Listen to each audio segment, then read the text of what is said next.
First and foremost, let me thank each one of you for taking your time off on a working day. Fairly, I did not expect such a great turnout today.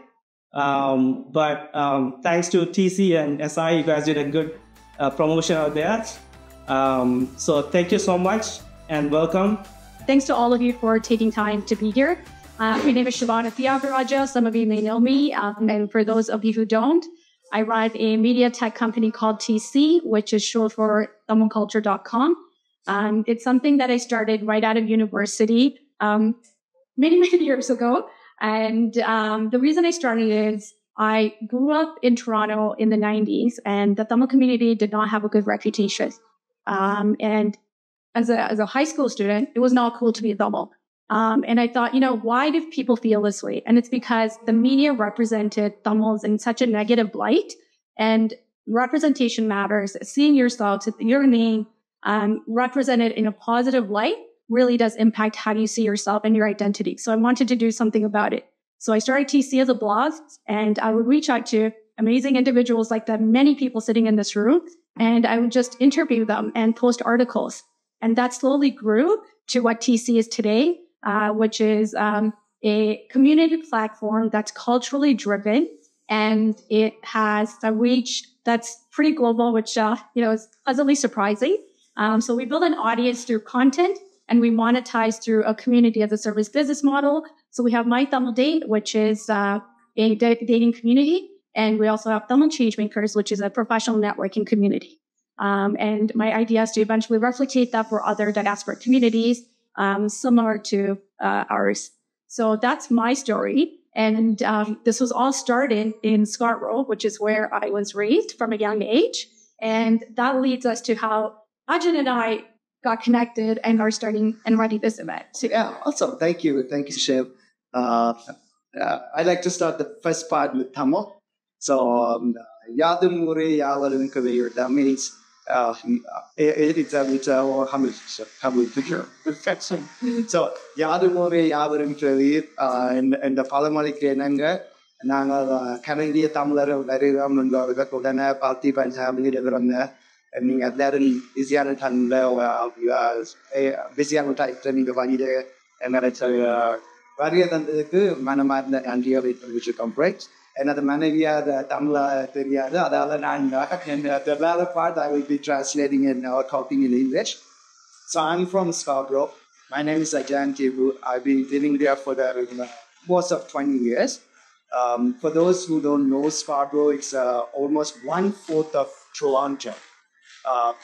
Like a fun fact, not fun fact, it's a sad fact. Scarborough used to be a separate city in its own, and then it got merged with city of Toronto.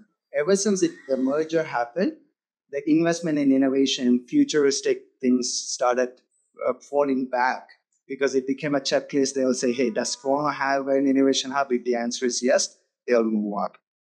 So does any of you, do you guys know how large is San Jose's population is? Take a guess. 1 million. You're right. So compared to that, our population is around 600,000 in Scarborough alone. So that's larger than the neighboring city Markham, almost double the size of the neighboring city Markham.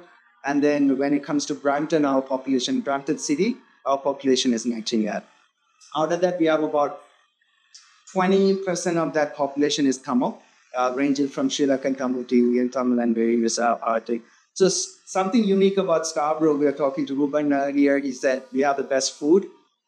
So Scarborough is a very creative place, very innovative place. Lots of my friends here, they are actually from Scotland. So Scarborough is an international launch pad for a lot of innovative talent and a lot of good companies. But then when it comes to investing in Scarborough, people don't do that. So that's I started rallying against the government, not against it, with the government. Got all the anchors ranging from City of Toronto, Toronto Police, Toronto Zoo, all of them literally came behind us and said, start this initiative, we'll support you. So that's how Scarborough Innovates started. And my goal is to open the playing field or make the playing field even for even the future generation, especially when you're thinking about Tamil population. All of you guys know about the Lamborghini driving or helicopter landing come off. But there was another side of it. No, that's not us. Sorry, yeah, so there's another side. That sounds right. So there's another side of us, which is literally like people are working blue-collar jobs. And then when it comes to their case, starting a business will be almost impossible. So that's where we wanted to become the bridge between talented individuals like you and then make it into a global company so that they can launch businesses in the US and expand into US at the same time. If a US company wants to launch or expand into Canada, we wanted to be the bridge. And Shivana's been great, and her platform itself, it's testament. For instance, I wrote a blog in TC, and then I got clients and people reaching out all the way from Dubai to UK. And I'm currently working with a bunch of Malaysian companies as well. So that's the reason I started with that. Because we have to be that platform for everyone. And I'm glad to be with TC to launch this. Thank you. Turns out, I know you did come to just listen to us speak. That would be nice. We'd be flattered. But there are some incredible people in this room that we really want to hear from. So in terms of agenda, we will do 15 minutes of a panel discussion with 3 successful entrepreneurs here who have built and scaled and exited companies. And that's a real end goal for a lot of entrepreneurs. And then we will speak to a seasoned tech veteran in big tech and a leading individual in that space who will talk about her experience. And we have somebody on Zoom that we have to time at 7:40 exactly. Mohan Markandeer, some of you may know him. He runs Tamil Venture Zone there. And then we will talk about work in Tamil Fine. And we do have a breakout session because, a lot of these things happen and then people leave and then nothing comes out of it. So this breakout session is really meant to figure out how can we as a collective continue to make these types of events and collaboration happen beyond just a one-off. And then we'll socialize, pizza and drinks. So with that being said, I will ask Prathi, Ruban, I'm dropping the item, and Siva to join me here. So the theme of this panel discussion is successfully building, scaling, and selling a startup. So I will just give a brief intro to the 3 individuals that some of you know and some of you don't. And then we'll jump into some conversations. So we have Ruban Kanapathippillai in the middle. He is a proven technology and business executive with 30 years of experience. He was a founding member of 2 successful startups and played a central role in securing early-stage venture investment and strategically led the business through rapid growth, exiting in deals worth $720 million and $550 million. Not too shabby. And then next to me, we have Siva Nadarajah, who is the president and co-founder of JOGO Health. His previous venture, Semantelli, an AI-powered drug and vaccine safety platform, was acquired by IQVIA. I'm sorry if I said that wrong. You said it right. Perfect. Siva has over 25 years of experience in healthcare technology. And then last but not least, we have our lovely host, Prathi, who is an entrepreneur and executive in the hardware technology sector. He has been a leader at Fortune 500 companies as well as in early stage startup companies. He was until recently the VP of Consumer Products and Strategic Planning at Peloton. His company, Gossamer Engineering, was acquired by Peloton prior to its IPO. So thank you for joining us and being willing to openly share your story with us. I'm going to launch into the first question, and I would love it if all 3 of you can answer it. And I will start with you, Siva. How did you know that this company or this idea was the one that you wanted to dedicate yourself to? So this is my first company to talk to you about. So the first company was a software, and these days it's often called AI. We use machine learning and natural language processing to find drug adverse reactions and vaccine adverse reactions. So I was in sales engineering. I was telling groups that were driving, and I was in a meeting with the CEO of Shearing Dog, one of the largest pharmaceutical companies in Africa work, and they had a heart disease drug, and it had a side effect. And the internal people knew about it, but nobody outside knew about it. But it became a problem, and people talked about it in EHR system. Doctors reported it, and people started talking about it at that time on Twitter. It was early CDPR. So I was in a meeting, and this guy saying to my company, which I was working for, hey, why can't we build a software that will monitor these things? Because as a CEO, I had no idea my employees were hiding it from me, right? So I came back to my company and said, let's build something. And they said, no, we don't want to get into the struggle of finding drug and vaccine side effects.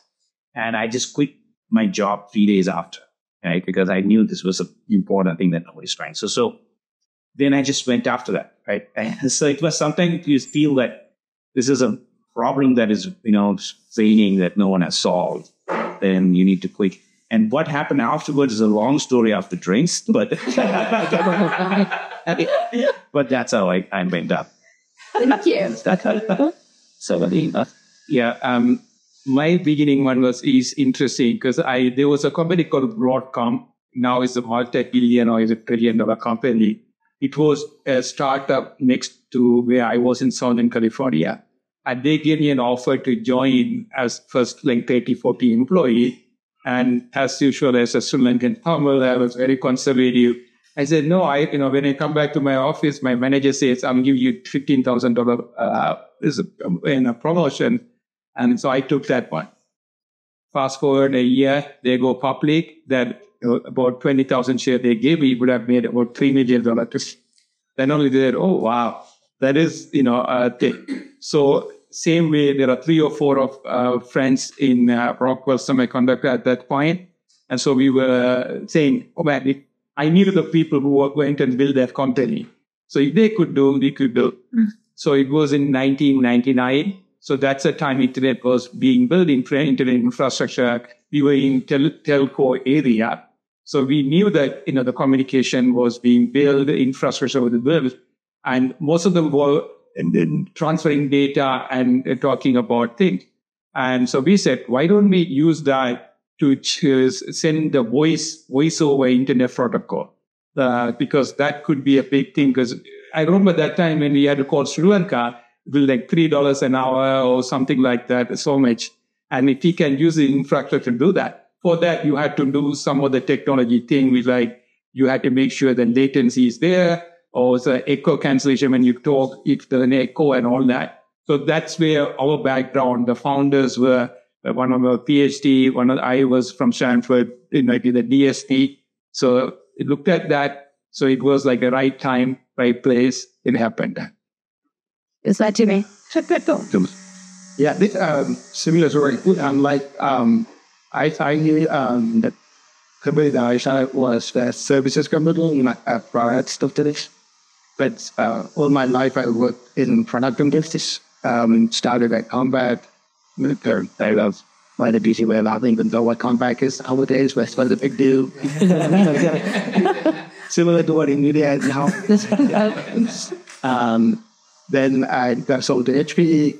And then I had a chance to go live in Taiwan for 5 years when they were just starting to outsource design and manufacturing to Asia in the late 90s, early 2000s. So that gave me an exposure to contacts, connections, a network of people. It also helped that I brought a big company's name along to work with them. So I intended that I want to go back and work for a startup that I can leverage all the contacts and connections that I've got in Asia. That's how it started. So then I came back to Bay Area and so going back to Houston, worked at multiple startups, then leveraged all my contacts and connections. Then I recognized that is also part of the skill, not just the technical skill, but the network that you bring along is what is also valuable, and people would seek after that kind of connections. Then I ended up at Nook. I was the number 3 employee that went, we just a year we got buy to know the product trying to compete with Amazon. And then that grew pretty big. And then I went to work at different startups. The team that I worked with, we kept meeting and saying, we all starting to hit working at big companies like this, started to feel like it. From my friend there, everyone hated working there. And then we were all like, and we kept meeting, talking. And one day, I think I was the first one to quit. As I said already, I think I have a contact who could use our services and help. If you guys are willing to come along, we can start a company. But my partners were not willing to obviously quit based on one of the customers saying that I could work with you.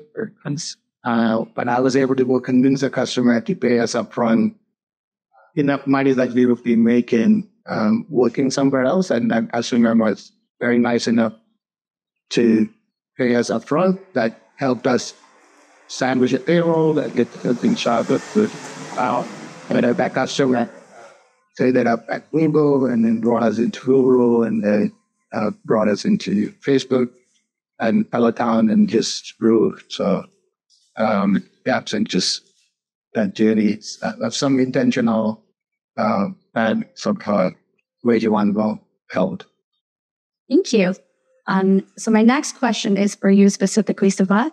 The tech industry is rapidly changing. Now everyone's like, oh, what are you doing about AI? So it can be tempting to want to pivot and, apply the newest and latest thing. But to stay focused and consistent with what you're building is critical for success.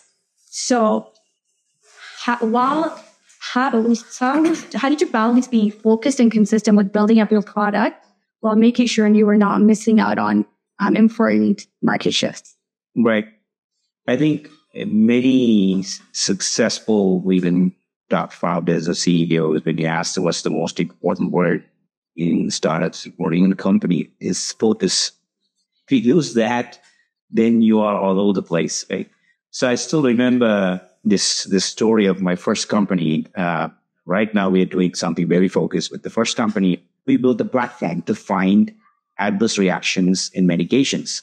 So, of course, when I quit my job, I didn't have a salary. So I walked into my wife and said that I'm going to be without a salary, right? Then she was like, what do you mean you don't have a salary? So she didn't have a salary. So she was working, and 2 weeks later, she got laid off too. So we both without a job, right? So what happened? We went to an incubator, right? Incubator who was willing to fund us because I needed a salary. This is after 6 months because I was without a salary for 6 months. The reason I'm saying how tempted you would be to lose focus, that's very important. It's not only the market shift, but what investors could tell you also could be wrong. Right?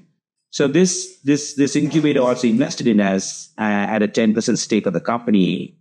And they were Wall Street guys, right? They saw this platform and, hey, this has applications and financial services to find risks. You can do this in many, many things. And I was very, very, very focused, even though they could fire me next year or they say, hey, I'm not going to invest in a company. I said, I built this company for healthcare. They need to solve that problem first before we go to another industry, right? And they were taking fun of, Citibank, and we knew everybody. So I actually had to get into a legal fight with my investor for me to focus, right? Yeah. Which helped me to get acquired. We were all over the place. This company, IQVIA, it's the Google of healthcare. Nobody's heard of companies. Company's $50 billion company. Huge.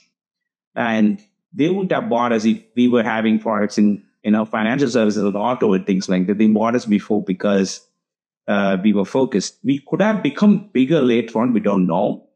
But that was important for us at the early stage, that you focus on one problem, solve that, then you move on to the next one. It's very, very important for a company to be successful. I mean, that's what they say. Even at JOGO right now, we can cure 21 indications, 21 diseases. Although we are just, whenever people ask, we just focus a little bit on that because it's a patient, they desperately want to treat, but we're still focused on certain indications to get it right. But it's very, very important. Yeah. So don't have FOMO. Is the lesson. So the next question I'll ask you, Parthiban. Having the right people working on the right problems is critical for growth. In your experience, is the founding team the right team for scaling and eventually exiting a company? Yeah, that's a good question. The founding team, I think you have the founder, co-founders, and then you have the founding team that you end up recruiting. To me, the most important thing is, I know everyone talks about joining a startup. Everyone joins for all the biggest upside that you can see if you join early enough. But I think that what founders will very often look for is people who are very mission-driven. And you believe in the mission of the company is what you are doing. In the process, you negotiate that better equity, better upside, all of that comes as a side things. But do you believe in what the company is trying to solve as the whatever the problem? Do you believe in that solution? Do you believe in that mission-driven? Because that you want that early founding team to be that dedicated to the whatever the company is trying to solve. Not necessarily driven by some economic interest, but then when a company is scaling and has much higher velocity, then you have another wave of hiring that you'll be doing. So those people will be coming in for career growth. They will be coming in for financial upside. Then your recruiting tactic is very different when you're hiring the second wave, third wave of people. The first wave of people have to be really believe in the company, and you look for signs, how many questions are they asking, and how much they believe in the relation is going to be the most critical part. And then my next question for you will be, is for you, Ruban. Building a company is full of ups and downs. It's easy to get to a point where you just want to give it all up and go whatever you're job. So did you have moments like that? And then how did you get past it? Yeah, so during my second company, went through very much ups and downs. We started in 2006. There was a 2008 financial downturn. And then as a company, we have made some bad choices, partnering with companies which were going bankrupt and all that. So we were doing that. It was going for about 5 years into it. So I have 3 kids. They were 11, 5, and 3 years old.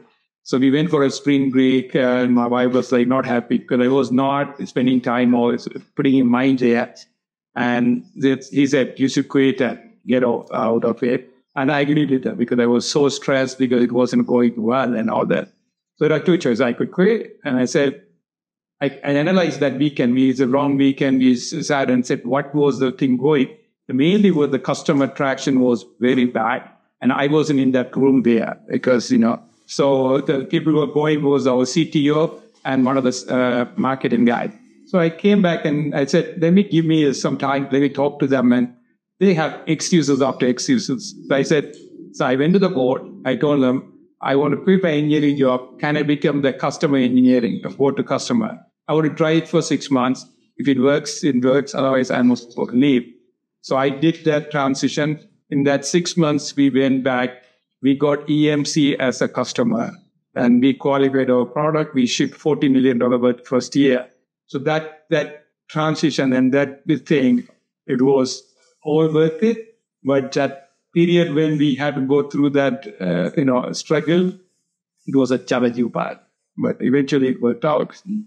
Don't give up on your but sometimes. And just a quick interruption. If we could let Mohan know that we are running about 10 minutes, we will dial him in at 7:50. That would be great. Thank you.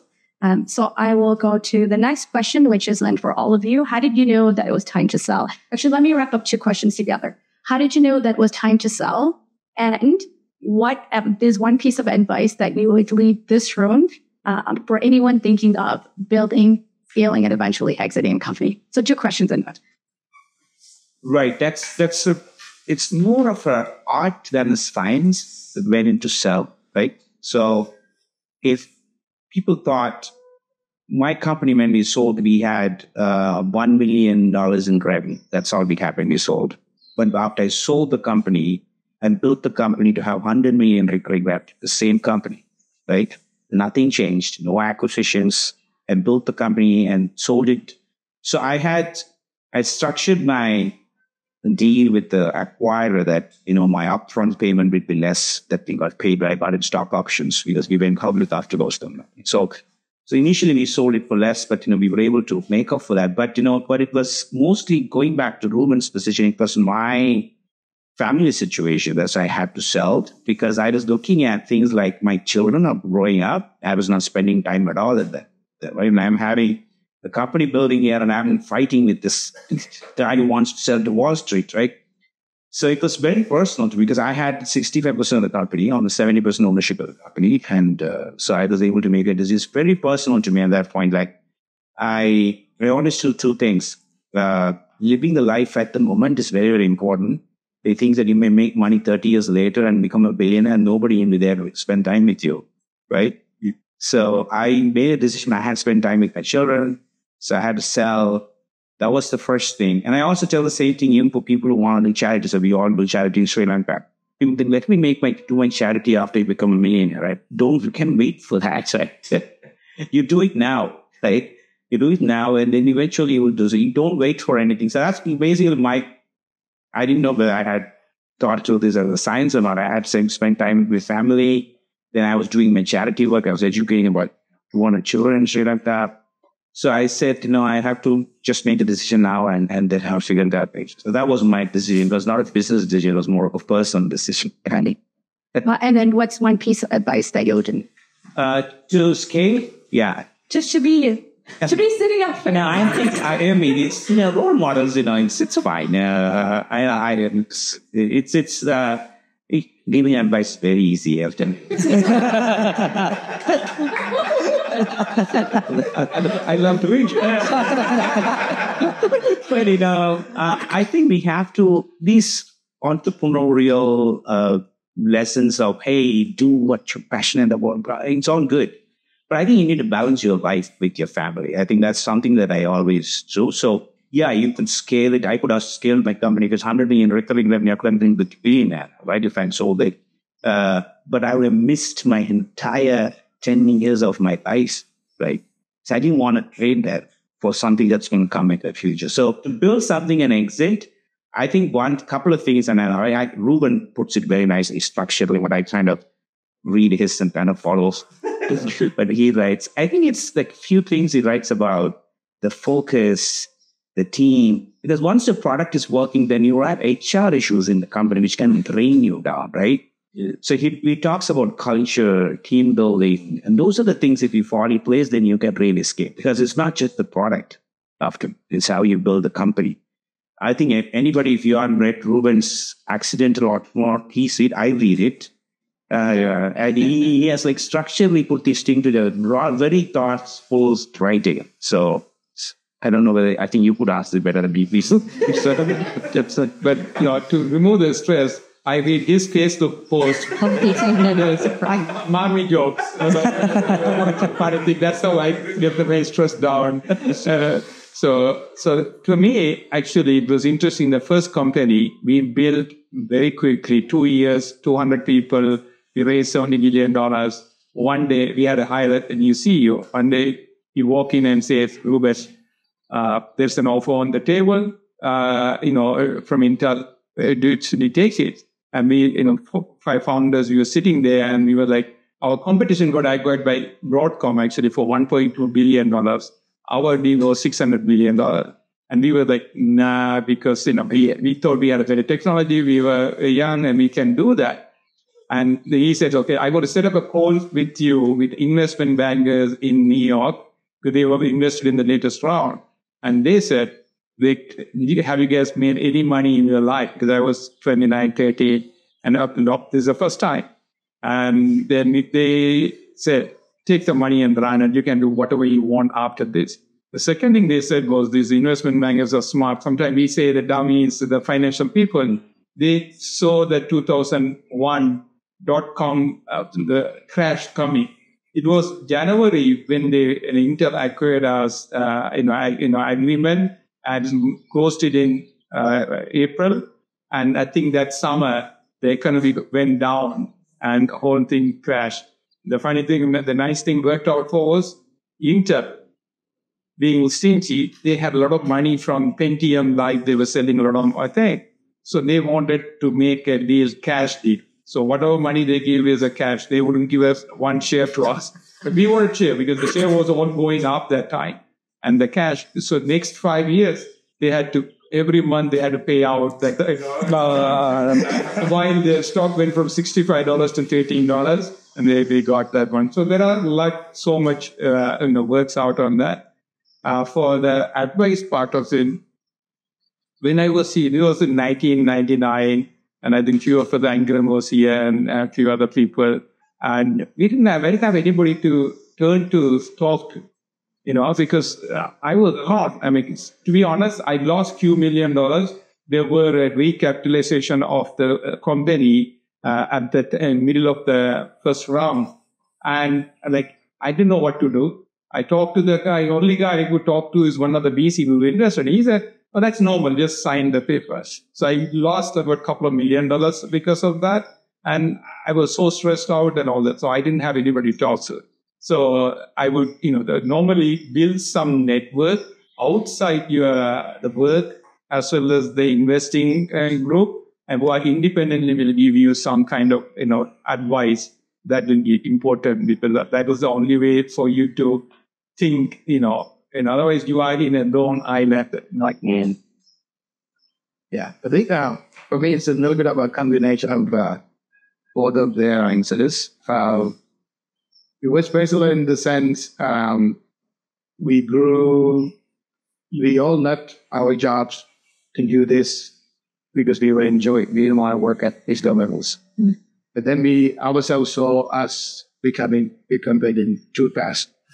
And we are dealing with employee issues, we are dealing with client issues, and that partner who actually happy to have a thing that would have been another answer to the previous question. I had a partner and it's, you'd have 4 partners. We saw good and bad. When a lot of money is involved in it, our partners, we are also important to have the right market structure starting. Yeah. But I also saw the good in is a partner who kind of kept me honest in this issue. So we all wanted to celebrate the do too fast. We are now back to where we didn't want to be doing in the first place. Provided that I understand our identity employees and they client into already doing what we actually wanted to do. So when Peloton made the offer, we were working with one other big company. So they also wanted to make an offer. And then 2 of our partners said, okay, we should get into a bidding, invite other people. And then we and my other partners said, no, we want to go with Peloton because they do like, because my other partner kept telling me, if we end up in another big company, we would hate, money would be very good, but we would hate working for them and we would want to play like a year up. It's a very big company at that time, but we can a bigger deal. Then I took that to heart. We knew why we wanted to sell, and then we didn't want to sell it to our own people for the same reason that we wanted to get out, and then we stuck another 2 years, 3 years at the other big company. And so that made it easy for us to choose who wanted to see it. In hindsight, that also worked out to be the best because of the IPO and the deal that they offer. It's a passion stock. And I ended up dealing with customers every winter. I think next year, if we get my money, I will give it away.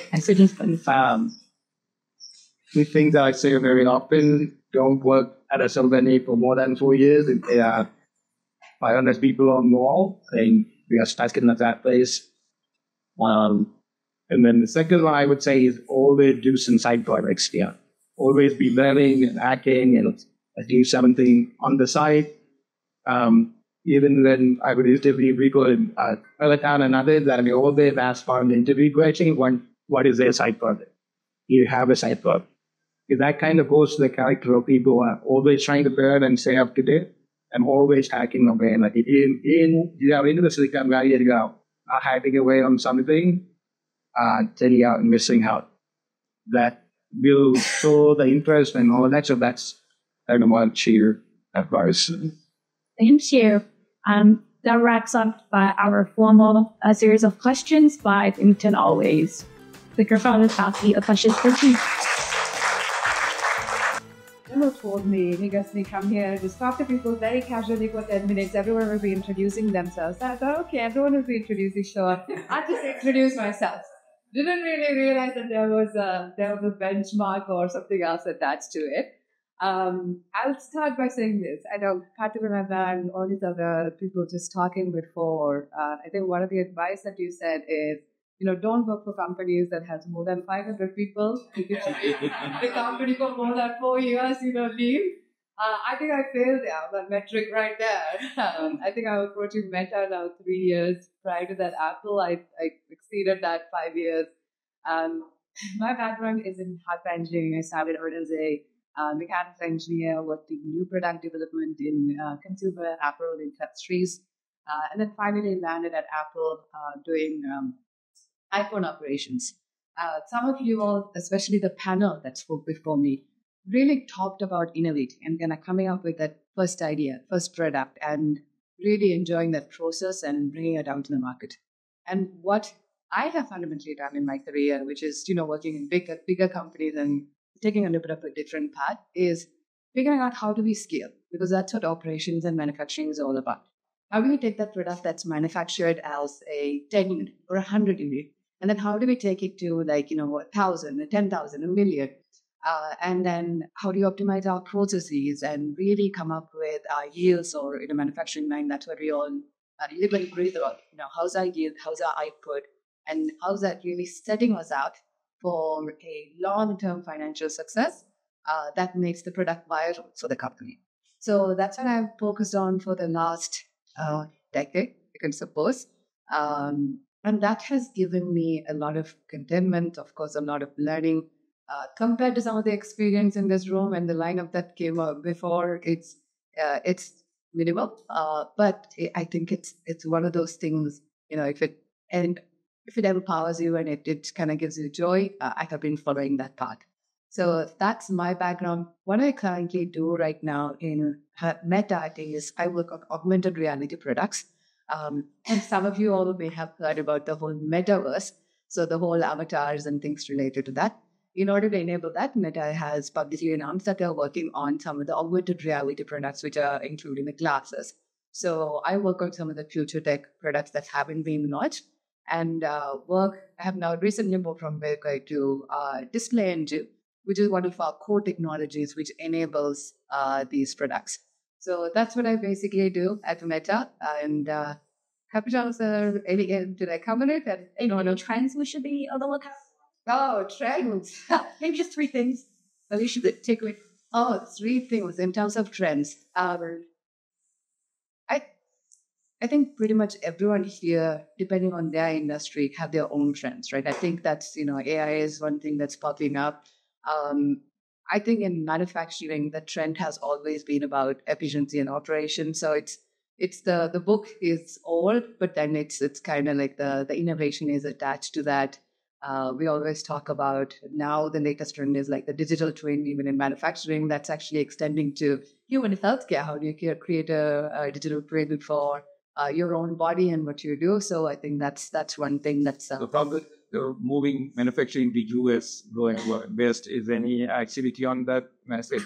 I don't want to talk specifically about Meta. But generally overall, the past few companies have talked about moving manufacturing to Meta, but it has certainly challenges, labor being one, the talent pool being the other. And there are certain hubs, whether we like it or not, have the right talent, whether it's, someone else talked about semiconductor being at Taiwan and another type of manufacturing being specialized in China. So that's always a challenge. And then depending on the tariff and what incentives government offer, every country will try to move that. So that's actually one thing I think about. Where can we, if a lot of us have that Sri Lankan similar background, where can the next innovation, what sort of incentives can, at a government and a state level, can the Sri Lankan government or a Canadian government or anyone else can offer to make the companies move there? Because I see certain geographies doing a better job. So my name is Pillai Kumaran. Some of you know me. I'm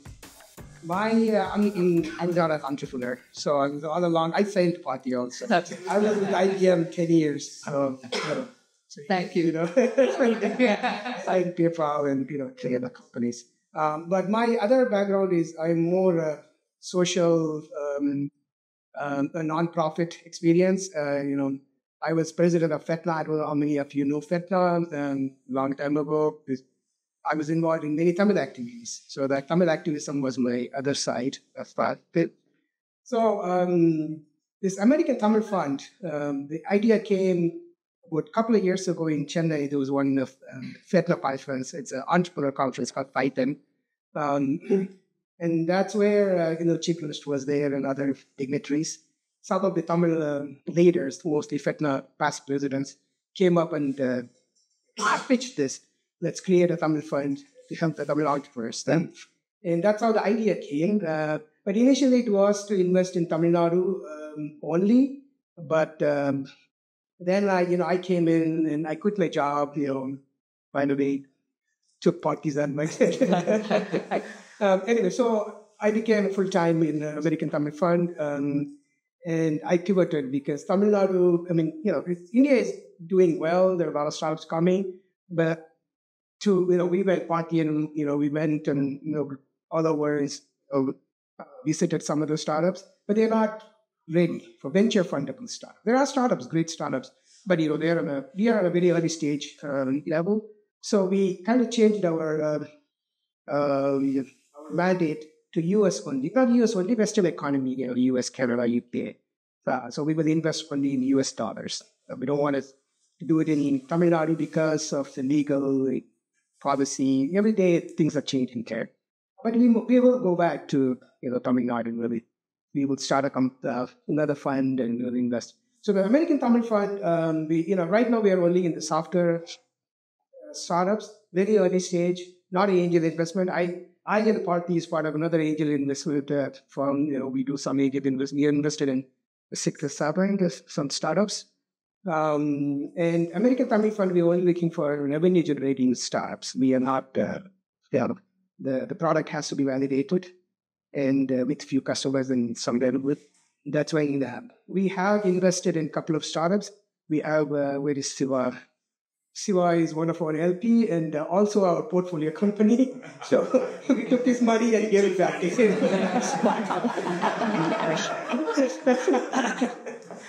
We invested in another. It was all good. More than the investment, the support these guys provide me, the moral support, very specifically, that's important. Actually, now it goes to New York, she's being, and it's it's one from investment. It's good. Because the Ponti would say anything. And the Ponti is also a GP. We have 5 GPs, a couple of them in Tamil Nadu, and 3 of us, Party me and another person in New York. Nadarajah Kadavil. Yep. He is one of our GP. Most of them are entrepreneurs except me. So this so we have another initiative. Should I say that? Yeah, I wish. All right. So this is ATF is we became a global that people invest in any Tamil founders. One of the co-founder has to be Tamil. That's the only criteria. And software. Right now, software. Now, Party is part of the GP, so we may consider some hardware startups also. And then this January happened. So we went. That was one of my dreams. I'm from Tamil Nadu, by the way.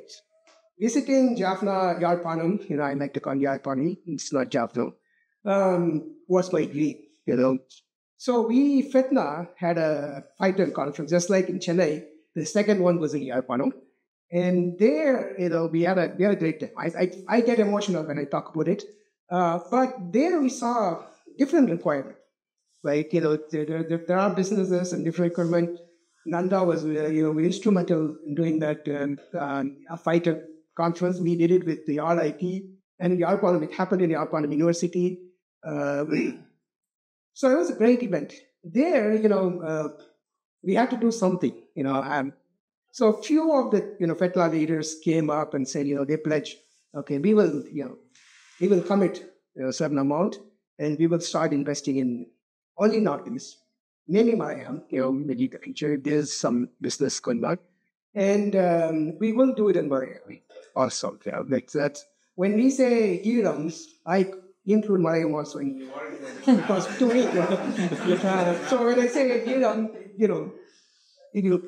So, and another gentleman, I don't want to name the person, so maybe not, okay. another generous donor said, we will match. I will match whatever amount you raise. So it's up to you guys now. And that money will be invested. That is called the American Tamil Fund -Elam, easy. We didn't want to say Elam, so I just said easy, ATF easy. And that will be invested only in Northeast and Malayalam, hopefully. And that will not be a venture. We will not be for venture fundable startups. You won't find anything there. Maybe in the future. But right now, it's all businesses. It's not startups. They're all business. So we are going to send a first check, $10,000 check to one of the lady we met in Wales. I'm the conference. And thanks to Carl, past FECLA president, he agreed to give that money to her through ATM. And so we have a pledge of about $300,000, and there's a match another $300,000. So we have about $500,000 to $600,000, and that's a lot of money, to invest in Northeast. And that's another initiative within the ATF. So the ATF will have two different setups. So the future, I just want to finish, in just 10 seconds. We want, I am very glad about Tamil Venture, and there's an incubator going on in Toronto. We want to work together once as and as Tamil entrepreneurs and helping the Tamil entrepreneurs. But more than that, we want to create a global platform for investment, not only investment, but for all things, mentorship, and, Ruban, he's here. So we can take a lot of mentors and mentor them and make them entrepreneurs, because we have to become, I missed both, become entrepreneurs. We need more entrepreneurs, and that is the only way Tamil community, will grow.